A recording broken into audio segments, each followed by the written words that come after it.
Млад, успешен, талентиран, така би го опишала мојот денешен гостин. Станува збор за пијанистот Тоше Темелков, родом од Велес, но живее и работи во Скопје. Тоше, добро утро и добре дојде во нашата утринска програма. Благодарам за поканата. Вистина добро е да се биде во мојот роден град, да се зборува пред моите луѓе. Вистина така се чувствувам кога сум тука секогаш. Ќе разговараме нешто повеќе за она што денеска се занимаваш професионално, нели, со пијаното, но пред да преминеме за се она што го имаш остварено досега, првен да започнеме од каде започна љубовта воопшто кон пијаното, од каде се роди таа љубов? Дедо ми, на мајка ми и татко, бил познат гитарист и свирили мандолина исто во бенд, значи народна музика, од оние патувачки бендови. Тој е по потекло од Богданци. Значи, јас сум мешан, мајка ми од Богданци, татко ми од Велес. И гените доаѓаат од таму. Но требало некој да ги препознае и секогаш кога станува збор за малото детенце не знае ништо. Оно само чека некој да го препознае и да рече ова дете ќе може да успее. И тука би ја спомнала мојата наставничка од основна школа од Кирил и Методи, Нада Зографска. Значи, она препозна дека може би има нешто во мене, не знаела што. Некој талент. Нешто, затоа што она не е наставник по музичко, она е нели наставник по оделенска настава.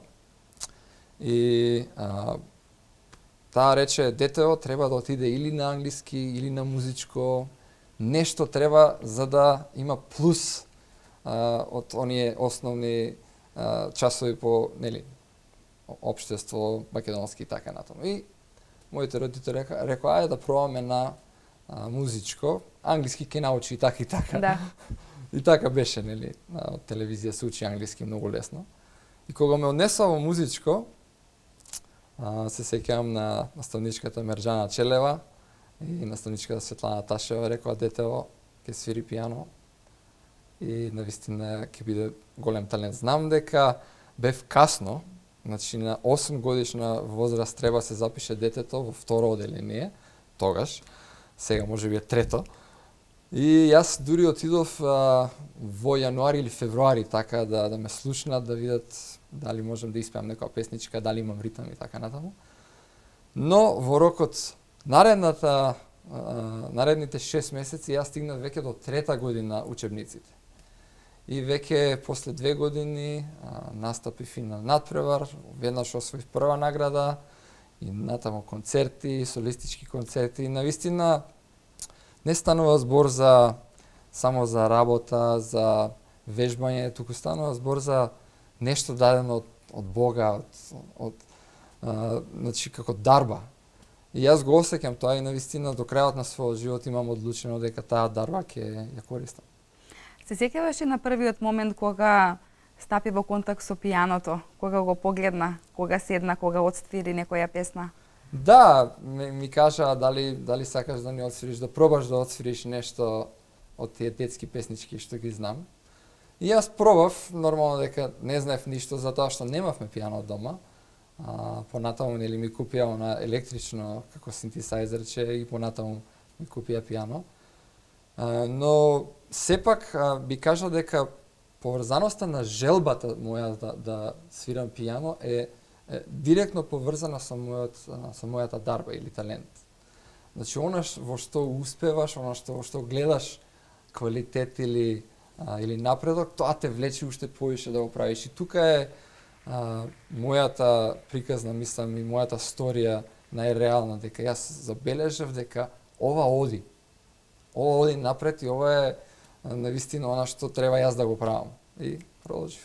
Така, после основното образование, следуваше средно образование, го продолживте на музичко, мислам дека беше така. Да. Како се снајдовте и во тие средношколски години?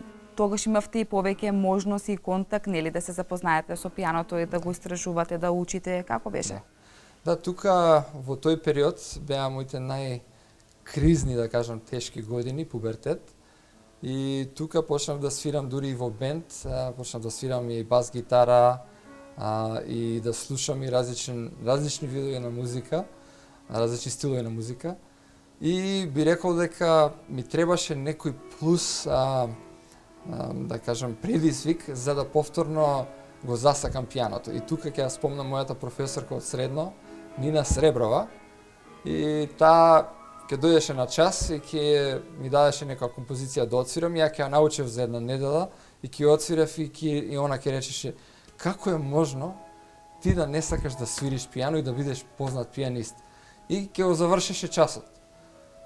И јас викам, професорка, треба да имаме уште 40 минути. Ма ти не си за бас гитара, ти не си за обен, ти си вика само за пијанист. И на крајот на годината успеа, значи јас се запишав на музичко средно како за контрабас, за бас да свирам, но таа успеа да ме префарли повторно на пијано и нормално го положив тој приемен испит во прва година на крај, значи приказната на некој начин се повторува, нели, се запишав во основно касно, исто и во средно касно се запишав. Сега во средно, значи тие деца што вежбаа околу мене беа толку напред и тука веќе во мене, во мојот карактер, има некој надпреварувачки дух. И реков, јас што сакам нека биде, ќе ги стигнам. И ќе освоам повторно прва награда и повторно ќе бидам на не прв, некаде на некој врв на напреден. И така вежбав многу. Во средна школа вежбав највеќе, значи по 10, по 12 часов во денот. Не одев по дискотеки, значи не го памтам тој делот од средна школа од мојот живот, значи само памтам дека вежбав и толку. Така. Само да напоменеме дека имате дипломирано и ке најдобриот професор Борис Романов. Што научивте од него? Како со какво искуство се стекнавте, да речеме, од најдобриот професор по пијано? Да, првиот контакт со него ми беше во средно, кога бев на негов семинар во Охрид и имав толку страв, затоа што слушав дека навистина е страшен и дека многу е строг и навистина тоа се потврди. Моите први часови со него на факултет, тој ме врати на основните лекции. И ми рече, сега ќе свириш повторно Моцарт, кој што е, нели, за дечиња и за средна школа, и Черни. Значи, тие се два композитори кои што треба да ги поминеш уште во нижо основна школа, а јас на факултет во прва година свирев кај него композиција од нив. И на првиот час се сеќавам, ќе отсвирам еден ред од композицијата и тој ќе ме запре назад. А што сгрешив? Назад, вака треба. Ајде пак ќе почнам. Стоп, назад. Значи цел час 45 минути само свиревме еден ред. Така, значи тоа е тој професор. Се додека не ме стави во, да речеме, во таа нормална да свирам природно, да не се мачам. Навистина човек кој што ќе створи некои погрешни навики се мачи на пијаното. Значи знам мои пријатели, колеги кои што ги болат под лактицата, рамења ги болат, се згрчуваат на некои места каде што нема потреба. Значи кога свириш треба се целосно ослободен, така опуштен. Минатата година во Велес одржавте пијано рецитал во рамки Велес град на културата. Како помина, кои беа впечатоците, нешто повеќе за овој настан да ни кажете? Да, тоа беше убав концерт. Беше организиран од градот Велес и од општината. Се чувствував, тогаш беше првиот мој камбек. Значи тогаш прв пат се вратив во мојот роден град. После можеби повеќе од 10 години. И од тогаш, затоа што беше толку позитивен тој концерт и тоа искуство, потајно, подсвесно си направив некоја одлука, ќе се враќам секоја година. Навистина ќе направам некоја традиција да во Велес, отприлика ова време кога се засенува, кога се заладува маце, секоја година би сакал да имам концерт, нели, ако даде Господ. И беше отприлика пола полна салата, значи 100 луѓе имаше. Публиката беше презадоволна, ме вратија 3 пати да отсвирам уште една композиција. И тоа исто така ми остави голем впечаток, што задоволството доаѓа од задоволна публика. Значи јас го осеќам тоа. Го знам дека тие не дошле да го потрошат времето залудно, туку дошле да влезат во еден друг свет, дошле да бидат внесени во една димензија која што навистина ги отрнуваат секојдневните случувања, проблеми, што се не. Значи, животот навистина е отежнат, ни треба таков момент да влеземе во таа друга димензија, да осетиме нешто вон овој свет, нешто подуховно, да кажем, емоционално. И би рекол дека композициите кои што ги отсвирив лани беа на ниво. Ете, една од тие беше таа унгарска рапсодија број 6, која што навистина е голем проблем за многу пианисти. Многу скокови, многу брзина во десната рака со октави, со повторување. Но може да слушнеме... Да, веќе и гледачите може да погледнат во позадина. Нешто ми го одзима вниманието. Да.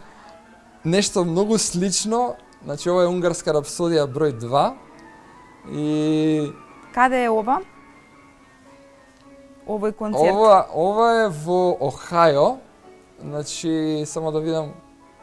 Концертот се одржи со посебна покана од една жена која што ме гледаше и ми има слушано како свирам на друго место.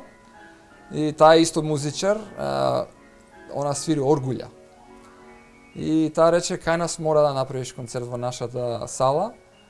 И јас реков, нема проблем, мислам, во секое време. Таа организираше се, значи, покани, направи постери, ме викна и на телевизија да го најавиме концертот. И таму отсвирив исто така доста интересни дела. Отсвирив од Шуман соната, отсвирив од Шопен, мислам дека или второто или третото скерцо. А ова е најинтересен момент, ако може да попуштиме, значи ова е... Така.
Секоја чест.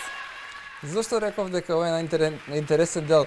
Видете, композиторите давале можност да во самата композиција се вметне завршеток, а тоа се вика каденца. И иако е ова многу позната композиција, значи сите ја знаеме, унгарска рапсодија број 2 од Франц Лист, сепак ова што го слушнавме беше компонирано од Сергеј Рахманинов. Дали повеќето композиции на ваков начин завршуваат со кулминација? Да, значи имате, не би рекол повеќето, но имате тенденција да на крајот покажете онака најголем квалитет во изведба.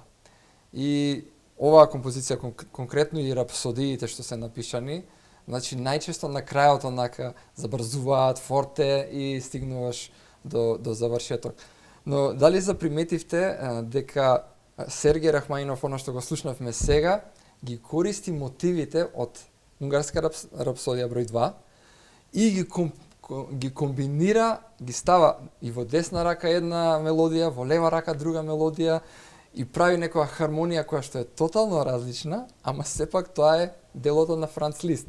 И тоа е она што мене ме привлекува и дури имам и своји некои обиди, да кажам, да правам аранжмани. Значи да земам мотиви од композиции и да ги направам интересни на начин на кој што јас ги чувствувам. Значи не е тоа компонирање, многу луѓе ме прашуваат дали си ти композитор.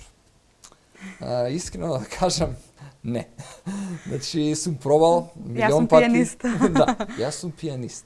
И кога станува збор за изведба, јас можам да направам некоја мала промена, нешто да биде поинтересно. Да. Дури и хармонијата можам да ја променам, ама да излезе нешто од мене, значи треба да излезе така песна, ново компонирано мелодија, нешто, некоја или па текст, нешто тешко. Да. Сега нема. Ова што сега го погледнавме и гледачите што го погледнаа во моментов, споменавте дека се одржува во Охајо, Америка. Дали беше ова и дел од таа турнеја која што вие имавте во Америка? Да, лани поминав низ повеќе држави и значи секој кој што ме покани, мислам дека остана презадоволен и беше изненаден во секој случај, затоа што начинот на кој што ги наоѓам тие контакти е, значи или ме слушнале некаде или ме виделе, па после тоа ме контактираат. Значи комуникацијата е многу интересна, се бара термин, тие сали се презафатени, значи но отсвирив концерти во Колорадо, во Тексас, во Пенсилванија, во Охајо. Во Охајо имав повеќе концерти, односно затоа што жена ми е од таму и повеќе луѓе ме знаат. И планот е сега во ноември кога ќе одиме повторно за Америка да се оствари тој контакт повторно. Веќе имам закажано 2 концерти во Охајо и во Пенсилванија на истите места како повторно враќање. Да, значи беа задоволни и ветија дека сега ќе има уште пополна сала, иако јас бев пријатно изненаден кога навистина и на балконот имаше значи луѓе, но сепак тие искуства во Америка се многу поразлични од искуството кога ќе се вратам во мојот роден град. И навистина имам направено како одлука да кога ќе се вратам во Македонија, значи единствено да си концертирам тука во Велес. И можеби ќе прифатам некоја покана ако има некаде, нели, во Битола, во Скопје, во Охрид и така натаму, но Велес да ми биде на приоритет број 1. И луѓето од цела Македонија би сакал, тоа ми е мене желба, да го гледаат Велес како место каде што има многу збиднувања. Значи многу ми беше драго што го видов прилогот додека чекав дека во Велес, значи античката драма. Да. Значи Велес е позната по град на културата. Да. Значи освен овие концерти кои што ги правите вие, некои други пијанисти, исто така во Велес еве видовме дека обично секој период од годината се случуваат некои културни манифестации, нешто по што нашиот град е препознатлив. Еве сега во наредниот период, односно во месец октомври имаме Питијадата. Значи нешто по што Велес е познат не само во нашата земја, туку насекаде. И мене ме радува фактот што нели во нашиот град токму се случуваат такви збиднувања. И следното прашање ми е тоа, како е чувството да настапувате пред домашна публика и онаа странска публика? Атмосферата дали е подруга? Подруга е и ќе бидам искрен, имам повише трема пред домашна публика. И си има своји причини. Значи, еве ќе спомнаме една, татко ми и мајка ми Да, ме гледаат во да. публиката. Значи, сепак тоа чувство кога знаете дека некој ве знае уште од само раѓање, ве пораснал и така натаму, или па наставничката од основна школа. Така. Светлана Ташева или Мержана Челева. Тоа е, како да кажам, голем предизвик да покажете дека сте напреднале, да покажете дека сте веќе возрастна своја личност, дека сте влегли во тие води каде што добро, јас секогаш прашувам за коментари, за дали сум на прав пат и така натаму, но сепак не сум зависен више од некој наставник или професор да ми каже како треба да се подготви некое дело. И тоа е голем предизвик. Тоа е она што и сакам да го надминам, да живеам во тоа. Значи, искрено да кажам, по-неуспешни ми се изведбите тука, отколку во Америка. Во Америка се чудам како прв пат ги гледам нели луѓе, тоа ќе се соберат 300-400 луѓе. А како реагираат тие? Каква е нивната реакција кога ги гледаат овие ваши настапи? Реакцијата е секогаш слична, дури, значи и тука и таму. Сепак станува збор за поврзаноста на тој што изведува и тие што слушаат. Значи, јас се стремам да бидам во најблизок контакт со мојата публика, без разлика што јас сум на сцена, тие се во своите столчиња во публиката. Контактот не мора да биде физички, да биде... Значи, тоа е контакт преку звукот, преку етерот. И јас се осеќам добро кога гледам дека тие се задоволни. Дури во текот на еден концерт јас можам да, или ако е поспор делот или композицијата, можам да погледнам, да се свртам кон нив и на некој начин и со тоа да им изразам благодарност и да искажам некоја љубов дека тие се тука за да уживаат во мојата музика. Значи, се стремам кон тоа, не верувам дека сум стигнал до некој врв, се уште има и ќе има до крајот на животот напредување, но верувам дека тоа е патот. Тоа е патот кога ќе излезете да изведувате нешто, кога ќе застанете на сцена. Значи, што сакате да постигнете? Што ви е вашата цел? Мојата цел е да дадам љубов, да музиката ги допре душите и срцата на луѓето и тие кога ќе станат, кога ќе аплаудираат, да тоа го направат во радост, во задоволство. Не мора да значи дека тие ме аплаудираат, браво, супер си, не знам, нешто посебно си. Не сум јас ништо посебно, секој си има некоја своја дарба. Значи, јас ако сум музичар, некој е сликар, некој може архитект, некој може доктор, например, некој работи со многу ситни штрафови. Например, брат ми има таков дар што толку ситни детали ги чепка, искрено ви кажам, ја не знам како издржува. Значи, не сум јас за тоа. Но го ценам тоа и верувам дека луѓето кога ќе аплаудираат викаат супер, уживав и баш сакам повторно, или затоа се организира и втор концерт. Да, сега нешто ќе поразговараме и за вториот концерт што ќе биде во Велес. Мисля, че ни за околу 2 недели на 14 октомври е вториот концерт пред велешката публика. За што точно станува збор? Да, делата нема да ги откријам, ќе сакам кога ќе стигнат луѓето да бидат пријатно изненадени.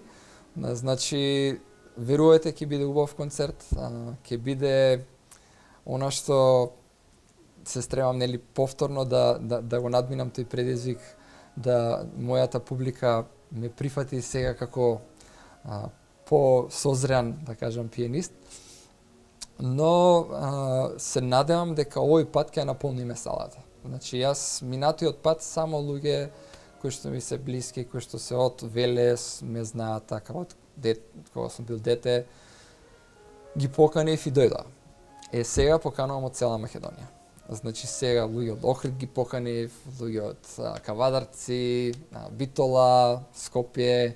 Значи, сакам да се наполни салата и имам желба да видам полна сала, што верувам дека ќе резултира со уште поквалитетна изведба. Не знам зошто, сигурно оние кои што се занимаваат со психологија или со некои такви науки, има големо влијание кога ќе видам полна сала. Значи нешто во мене Нешто ви дава како поттик? да. Така. Да, кога ќе видам полна сала, седнувам и не знам што ќе биде. Значи тоа е стварно изведба која што и самиот се чудам. Викам како ова јас го отсвирив, нели, на некој начин. Нели, подготовката е едно, но самиот концерт е тотално друго. Не можеме да споредиме јас додека вежбам сам што излегува како резултат, како продукт и што излегува на самиот концерт. Тоа е неспоредливо, не може да се спореди. Да, ќе бидеме таму, ќе видиме нели што точно ќе биде, ќе уживаме во настапот, во се она што ќе ни приредиш тогаш. Дали може сега и да видиме, односно да ни кажеш вториот концерт, ако може од режија да го пуштат, каде се одржува тој концерт, за што точно станува збор, која е оваа композиција? Ова мислам дека е истото така од претходно? Не, ова е во Ланкестер, Пенсилванија, мислам. Да. И слушаме дело од Шопен, кое што е многу познато. Може да попуштиме.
Еве да го демантираме она што го споменавме преска, па оваа композиција заврши малку по-тивко. Ете така. Иако истекот на целата композиција беше нели брзо и така натаму, сепак крајот е некој мир. И многу интересно во оваа композиција, ова е фантазија импромпту од Фредерик Шопен, што нели цело време така е некоја борба, нешто се движи и на крајот, ако осетивте во мелодијата во левата рака, се слушна некоја светлина. Значи, излезе некој зрак. И тука више доаѓа таа надеж дека, иако животот има толку проблеми, има толку многу работи кои што не ни се јасни, не можеме да кажеме дека имаме контрола врз животот. Немаме. Но вистина, човек кој што ќе каже, јас сум не знам, газда, имам толку и толку пари, можам се да направам, имам моќ. Ќе го погледам во очи и ќе речам, тоа не е точно. Ти немаш моќ да станеш са бајле ако не ти е пишано. И навистина, она што го во изведбата го сакав да го покажам во оваа композиција е дека сепак таа светлина, тој зрак мора да го најдеме на друго место, не во нас. Ние можеме да трагаме во нас, можеме да бараме колку сакаме да бараме некои убави работи, ќе најдеме некои карактеристики, некои остатоци, нели, љубов, така натаму. Но сепак таа суштинска светлина, тој мир, таа нишка што цело време ќе не води низ животот, треба на друго место да ја побараме. Според мене и тоа сакам да го покажам, нели, беше таа борба и после тоа во левата рака излета многу. Така да, интересно. Имате ли омилени автори некои композиции што сакате редовно така да си ги отсвирите? Да, ова прашање е секогаш предизвик, затоа што секогаш во различен период, различни композитори ми се блиски и различни дела, конкретно. Значи, сега најинтересно дело ми е искрено Рахмаинов сонатата број 2. Затоа што на некој начин ја сметам како голем предизвик. Се уште не ми е спремна. Значи нема да ја отсвирам за 2 недели. Но такви убави моменти има во незе, такви длабоки емоции што знаете, во сонатите и во делата кои што се малку подолги, оваа соната трае 35 минути. Зависи нели како изведува, нели вториот дел најчесто е малку поспор, може некој да поразлече и така натаму, од прилика. И во овие дела, значи таа мелодија која што почнува некаде после воведот и се провеува низ сите 3 става, не може да останете ладен, да речете ова е нешто напишано така паушално или е напишано технички, математички, знаете, луѓето мислат дека композиторите само онака ставаат ноти некои. Тука ми се допаѓа ова, дека не е така. Значи, тие го отсликуваат животот. И таа мелодија, која што почнува, тоа сме, на некој начин, ние сме во сите тие различни ситуации, ние сме луѓето кои што, иако нели се променуваме, прво сме биле деца, тинејџери и така натаму, сепак ние сме. И од самото раѓање, тоа е тој карактерот на човекот кој што, верувале или не се менува кузне колку многу. Како се бил, таков се, да. Нели? Само можеме да промениме некои навики или така натаму. Но кога станува збор за општо кој композитор најмногу го почитувам, значи јас ќе го спомнам таткото на музиката. Нема да не влегуваме многу во историјата на музиката, како започна на музиката и така натаму, ќе навлеземе конкретно и ќе спомнам само за класичната музика. Значи како класичната музика почнала да се развива. А тоа е од Јохан Себастијан Бах. Значи еден човек, една личност која што верували или не бил познат во свое време. Значи живеел во Лајпциг, најголемиот дел од неговото време, и бил како кантор во некоја лутеранска црква или така нешто. Значи тоа значи дека свирал оргулја, бил одговорен за ако имало хор, нешто и така натаму, но се во служба на Бог, да се прослави Бог, да се заврши таа некоја литургија и така натаму. И тој е оној кој што направил нешто што никој до сега го нема направено. Значи од неговите предходници до после него сите композитори што доаѓаат, значи тој се истакнува на некој начин како човек кој што во свое време бил вонвременски. Неговите дела до ден денеска се енигма за многу луѓе како, на кој начин тој ја спровел таа хармонија. Вие земете дело од Моцарт, ќе знаете дека тоа спаѓа во класичната ера, значи тоа е на некој начин препознатливо. Но земете дело од Бах и дури обработете го или слушнете го како се изведува, дури сега слушам како изведуваат рок бендови, како изведуваат дело од Бах. И пак звучи добро. Затоа тоа сакам да го кажам дека тој е вонвременски, но таа мисла секогаш ме онака ме интригира. Тој во свое време вака ќе каже, па видете на музиката или изведувањето едноставно да ги удрите точните дирки или клавиши во точно време, на правилен начин. Знаете, ги сваќа да работите многу едноставно. И имал едноставен живот. Нели, како што кажав, не бил познат дури до времето на Менделсон. Тој станал познат. Верували или не, значи некои добри 100 и кусур години додека не излегол на површина и би рекол дека многу голем дел од неговите дела ги нема. не знаеме колку дела има напишано, отприлика некои 1000 се зачувани, но тој пишал едно дело неделно. Па да, можеме сега да заклучиме колку имал. Да. Да. Значи и сето тоа го правил во служба на Бога, ја тоа се чудам. За колку време отприлика ви е потребно да подготвите некоја композиција? Велите еве за 2 недели оваа композиција што ја споменавте нема да стигнете. Бара ли тоа напорна работа, вежбање, учење? Добро прашање, баш зависно од композицијата.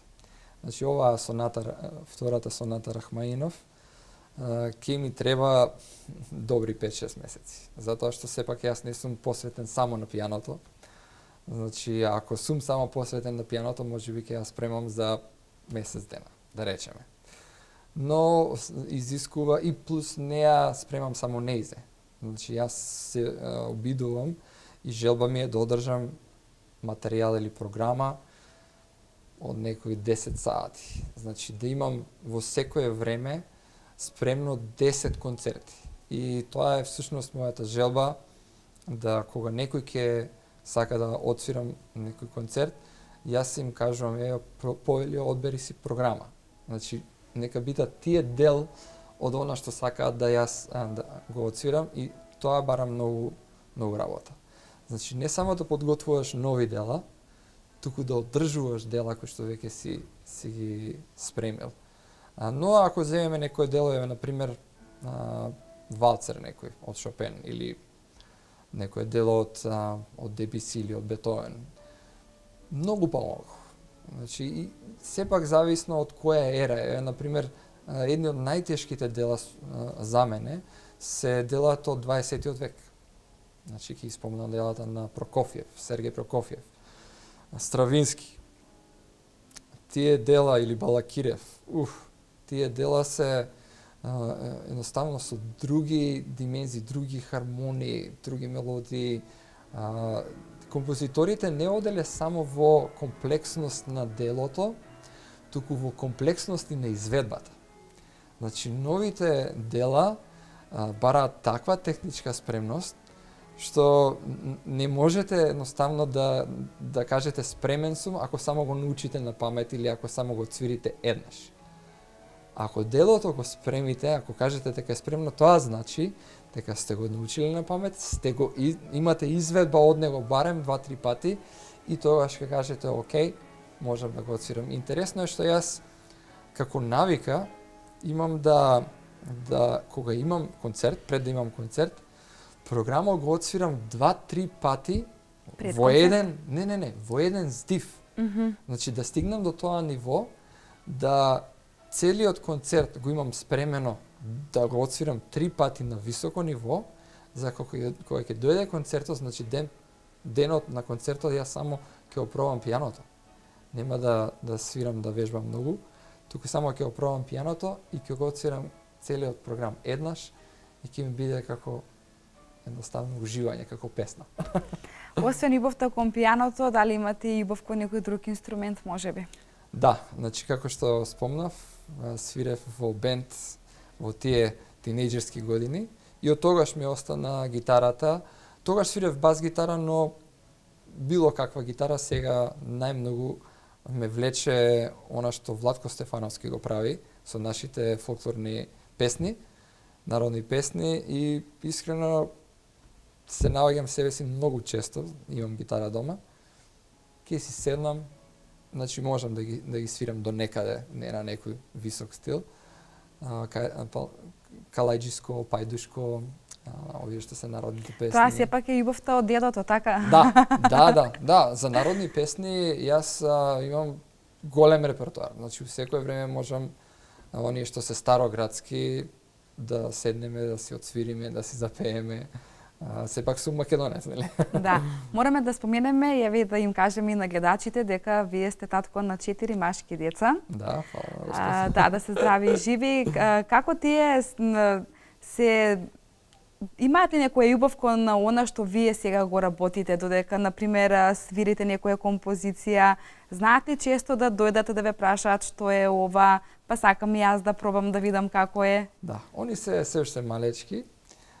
Секогаш ќе има тензија во луѓето кои што имаат некоја желба, имаат постигнување во животот, нели да го пренесат тоа на своите деца. И јас ја чувствувам таа тензија искрено, да некој од нив стане пианист.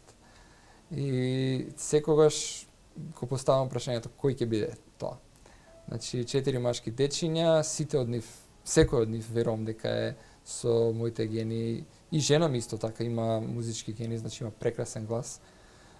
И верувам дека тие имаат талент. Кога станува збор за интерес, искрено да кажам, треба на некој начин да се мотивираат децата од друга гледна точка, значи да се најде некој друг пат не од нас. Јас не сум направил таков чекор да речеме сега мора да вежбаш или мора да почнеш да свириш тој инструмент. Они сите си имаат кажано кој инструмент ќе го свират. Сите си имаат замислено.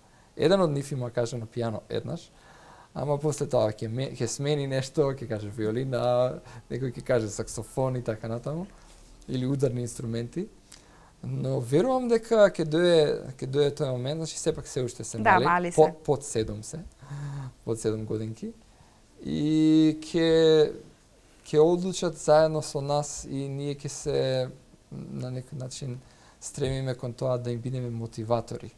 Значи, јас ќе бидам желен ако ти речате, слушам, сакам да свирам пијано и ти да ми бидеш професор или наставник, но не го притискам тоа во ниеден момент. И не верувам дека, значи, она што е исто така тензија, е сите оние видеоклипови кои што ги гледаме на YouTube, од кинески дечиња кои што почнаа на, не знам, 2-3 години да свират, 4 години веќе свират дела, 6 години дела од Шопен и така натаму, и јас имам така некое чувство, веднаш тоа не ми се допаѓа. Значи, нешто во мене кажува нема јас тоа да ми го направам на моите дечиња. На моите дечиња ќе им дадам можност да бидат дечиња пред се. Да. И да уживаат во детството. Нека се валкаат, нека одат, нека се така качуваат, кај треба да се качуваат. Да си играат со песок на улица. Да си играат со дечиња, спорт и така натаму. Музиката ќе се развие. Кога тогаш ќе се развие и не планирам да им го земам детството. Значи ме прашуваат сите, зошто досега не си почнал на 4 годишна возраст? Да, но еднаш си дете. Извини, ама доколку да имаат љубов да се занимаваат со ова, ќе се занимаваат цел живот. Да. Дали може од режија да го погледнеме уште едниот настап на Тоше и да го прокоментираме, да видиме за што точно станува збор? Мислам дека веќе нешто слушаме во позадина. Ова беше претходното што го коментиравме, така? Ова е во Велес. Ова е во Велес? Да, од ланската година. Добро. Која е композицијата? Значи, мислам дека, да, ова е Сергеј Рахманинов, прелудиумот во Цисмол. Интересно е што овој прелудиум го отсвирив после завршетокот на целата програма. Значи, во моментот одлучив дека морам да отсвирам уште нешто. Не бев сигурен, значи, јас завршив, нели, се вратив, излегов од сцената, па пак се вратив, и луѓето се уште ми ракоплеска, и онака стоеја. Ја ги погледнав, викам, окей, спремен сум, ќе отсвирам уште една композиција и испадна да отсвирам и уште една. Без план, онака беше воден од моментот и воден од таа нели енергија. Добро, Тоше, нека ова последно видео, последниот настап, нека биде и како повод за она и најава за она што ќе се случи на 14 октомври. Ние ќе бидеме таму, еве и сите гледачи ги покануваме да бидат дел од вашиот концерт што ќе се одржи тука во Велес. Од самиот разговор, да, веќе може да погледнат и да го видат овој постер, значи пијано рецитал Тоше Темелков, Сала Бели Мугри во Велес, петок 14 октомври со почеток од 19 часот и влезот е слободен. Така? Јас само тука морам да ти се заблагодарам, да ти посакам да имаш успешна кариера, многу концерти тука во Велес, исто така и во странство, и се надевам дека наредна прилика ќе бидеш повторно наш гостин и ќе ни раскажеш се она што е сработено од твоја страна. Благодарам уште еднаш, ова е добра можност и прв пат сум во вашето студио. добра можност да и понатаму, значи соработуваме, да се гледаме, да се слушаме и би им посакал на сите оние кои што гледаат да пробаат да најдат начин како да дојдат на концерт. Значи не е исто да слушнете нешто на YouTube, на телевизија или на убави звучници и така натаму. Сепак живата изведба носи многу повеќе, би рекол 100 пати повеќе. Да, имаат во што да уживаат. И Да. да видат и да слушнат истовремено. И да влезат во друг свет малку. Така. Ти благодарам уште еднаш. Да, благодарам.